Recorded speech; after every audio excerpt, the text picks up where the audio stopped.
biya kamal ka Noor Online TV. Dera ner malaka niam kan ko ray raja dana banalat. Raja balat gwasame kui unwara man cha adwe chira weke gambela ko konin dangro tin chiwa. Jen bu kon lingone kan lere ko ken katin to okre weke gambela. Kan ko ray raja me mi jira man jidit de jogono jen wa kan asin ko ken. Ko bileren kono banonka kan Noor Online TV bi kan shamala shukaji. Gora no jen bi notification bell bi jetwan gor ben over subscribe ko gor ben ojen micheler micheling bi motor bi ja comment ki bdor bi ja gori ko ba ko ngaje no guri channel me gor no ba bi jala netin ko kina kon ko ke Noor Online TV channel ko de kan ten content bi kan ka linga tun war de kan ka jekten gwas me kan Noor Online TV channel bi jalen ka jaw ka bi jakwen ba mun no kwende ki no no bi jaw bi jaling bi ka chwalinga dangraw kel gwas me men banaling bana rasha ka kwiri ka manan ci tore ka gambe la ka kon indang rotin ci wa jandan bana kon gwas me jan le dan bu kon ling ka kwi ko bu kor dan update ki bana men dan le ro da rewi ka gambe la bu kon a linkel en won war man sha do ci do ci gwas len ki mu shoda lat gwas do je tino ka nga do ci mo ki ngande ko mo no kan do ci mo bana ka linkel ka jan le me shala do rewi ka gambe la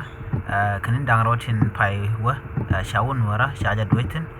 ka gambele ane ti kweshka lar ka jebon o dong de ka police ni tintre wi ka gambela no ma shaja la no kan police non kon la jal ga war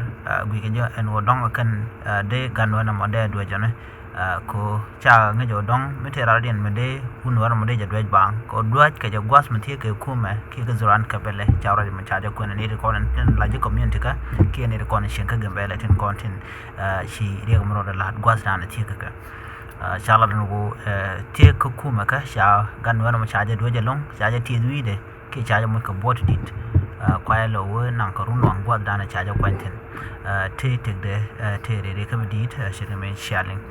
shi kon bi wote ko ken duno bala no dan le roda an gambele tela ram dir ke tigran mu gwe ke je katin kontirin la tin ka gwas me bar en won wara man sha do shala no she wo gwe ke kure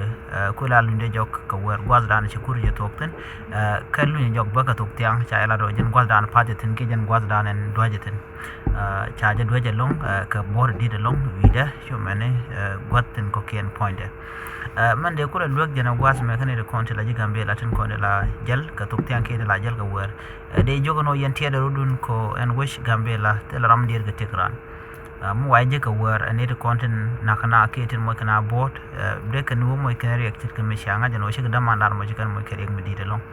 ana me da wo ka yin diala no chwa jala ka wer ka tok tiang anyok en gambele ke jen gwas to de me ke gwa to kontene chetre mal ka jiri mangai kon no do ne shangla ka na ga gona dial ka shi ku me cha diratin na ma kelba me jak gambele ko shebata kamal ko en gwante arba mi ci jig ba ka wer ba de mo kere ba ka de lar no dong rar dien let mi jega mo gor jen go ran ba te dora ke bran te chen ka gan man kel ke ka ji dwara ko rik man kelung e we dan ka gambele and correctity gor ka no bne dial bu ka awareness bu kan je ke bu ko rodien chom ko china be jel ka wer brand ba te chen gwa dan an pinche chol bi shwa te chen ko tereng bu to ka je ne re kon la gu ke kure ba tana ka telephone ke television ni shene de kan ga gu online ke de kan go youtube ke ga facebook ke ne channel lo mo de kan gu generation ke ko dong le ran da agenda ru ben ka wer yo ka dong nan dore